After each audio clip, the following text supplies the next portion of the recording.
But our top story starts right here with that Trump official caught lying about his visit to Epstein Island.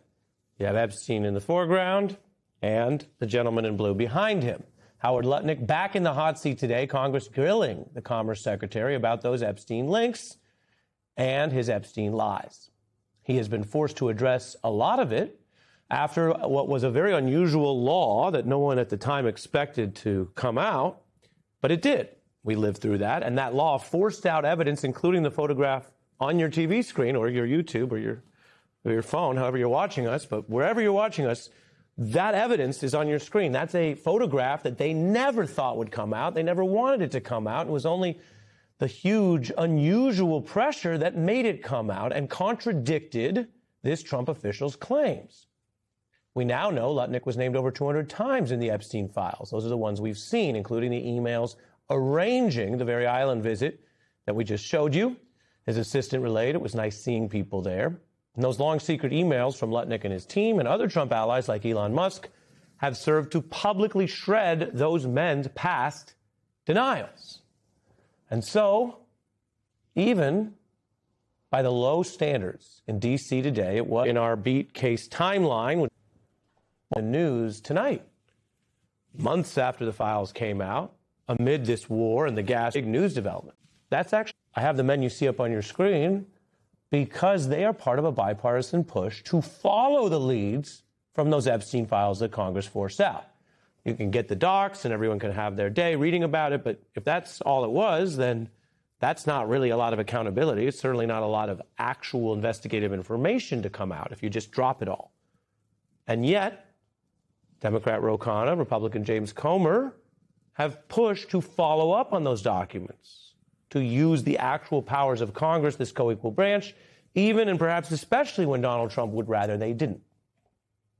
Now, there are still differences between those men and the parties, including about which interviews are prioritized, taped, and broadcast. But let's be clear, some members, including some Republicans, are still staying on this issue, which is why it's back in the news tonight with new testimony, even if the White House wishes it weren't.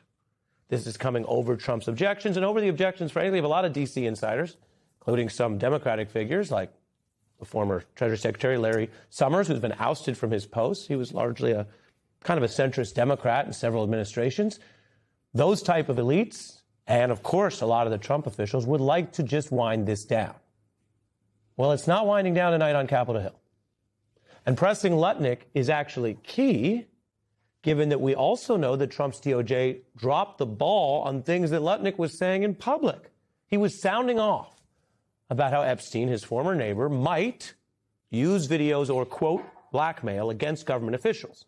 And if that's true, it would mean against fellow Trump officials and Trump officials in the first term, who, of course, were dealing with Epstein as a defendant. Now, that pitted Lutnick against people like then AG Bondi, who had claimed there was never any blackmail. And she'll be up for testimony soon. There's also news on that tonight. But here's the context of that past Lutnick claim. This guy was the greatest blackmailer ever. I assume way back when they traded those videos in exchange for him getting that 18-month sentence, which allowed him to have visits. It must have been a trade. So my assumption, I have no knowledge, but my assumption is there was a trade for the videos because there were people on those videos. There's a lot going on in there, but at bottom, at its core claim, and we're not reporting that is true or fact-checked tonight. We're reporting that a top Trump official said it at one point in time. But what he alleges is a type of government wrongdoing, possible crime, if it includes blackmail or trade in government services. I mean, people could go to jail for that. And he's referencing a deal that was struck by a later Trump official, Alex Acosta. So, again, the allegations of blackmail and dirty dealing to protect Epstein over alleged videos is coming from inside the Trump cabinet. Now, that's just where we started. I told you I'd update you on what's happening. Here are the reports from inside Lutnick's session today. There was a suggestion that he now is backpedaling, that he only met with his former neighbor Epstein 3 times total, that he didn't see him with young women, and yet he at the time felt unsettled to be invited to Epstein's island, but he went, as we showed you. Lawmakers noting this is a changing story at best. Democrats suggesting Republicans wanted to avoid testimony video of what they would expect to be a tough interview for the Trump cabinet. Well, now we know why that interview was not videotaped. If Donald Trump had seen the video transcript, he would have fired Howard Lutnick. It was really embarrassing. It was just contortions and lies and no acknowledgement that he misled the American public. The top Republican on the panel, which is the counterpart there of Mr. Khanna, added that Lutnick was not 100% truthful about that key point of whether you visit the island. And that's not like a minor thing, like I didn't remember whether it was coffee or lunch. If you're not 100% truthful about going to Epstein Island with everything we know now, and you lie about it in public while you're working in the federal government, that is a big deal. Now, like others caught up in the Epstein saga, it stokes the larger question, and I'm not trying to be unfair. It does stoke the question, why did you lie about going to the island? Why continue the problem for years? Was there a reason? Maybe there was no reason and he's just a bad liar. Still a problem to lie while you're serving the federal government, but maybe, and this would have to be looked into, maybe there was a reason, because that's the whole thing. Lutnick lied about this for so long and didn't face consequences within the Trump administration. We'll let the American people judge whether the credibility was damaged or not. At the end of the day, I haven't seen wrongdoing in the email correspondence, but he wasn't 100% truthful with whether he or not he had been on the island.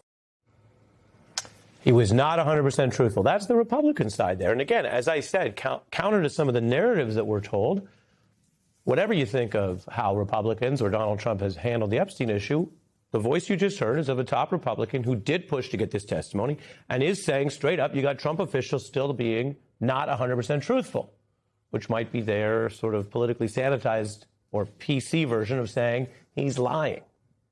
Now, I also want to be clear, it is true that the authorities have not suggested criminal wrongdoing by Lutnick. Done. Cash that out as the current state of play about the authorities. But a top official lying about his own personal dealings with this deceased sex trafficker is a type of professional wrongdoing in office. It's exactly what the Senate vets when advising and consenting to nominees under our Constitution.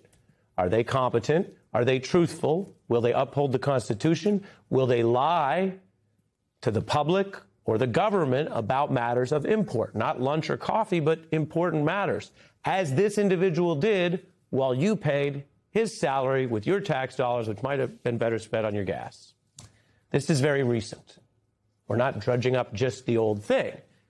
If you had just the old thing and you said, oh, that was a mistake, didn't know about it then, let me be honest, let me be helpful to everyone looking for the truth, including the survivors, that might be a very different response. That's not what happened. Lutnick was being compensated by tax dollars. He's working for a party which claimed and ran in 2024 on getting to the bottom of the Epstein crime spree, not hiring and then maintaining officials like Mr. Lutnick, who still has Donald Trump's backing, to lie to the public and misrepresent Epstein evidence that was inside the DOJ's possession to obfuscate its own supposed probe. Because if the government is trying to get to the bottom of whether there was blackmail or other misconduct in the past sweetheart deal that Epstein got, it's a problem if its current officials are lying about said evidence.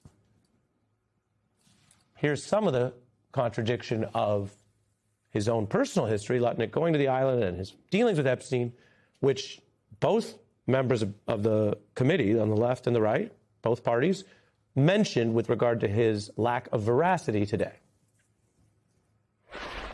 I was never in the room with him socially, for business, or for even philanthropy. If that guy was there, I wasn't going because he's gross. I did have lunch with him as I was on a boat going across on a family vacation.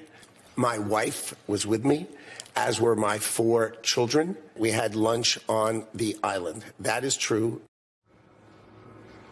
That is true. So he was lying.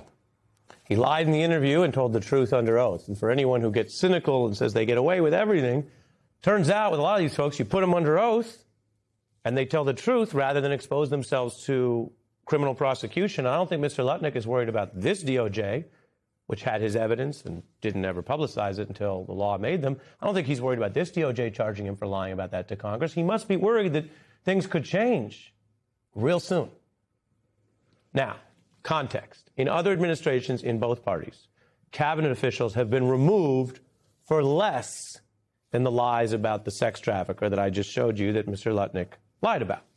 Now, there are calls for Lutnick's removal. Others have been ousted from positions based on their ties to Epstein and other alleged misconduct or misleading statements. Again, not everyone here is necessarily facing any allegation of criminal wrongdoing, but we have meticulously shown that they've been ousted from jobs or faced civil subpoenas, testimony demanded, a type of accountability that Lutnick has not faced as of tonight.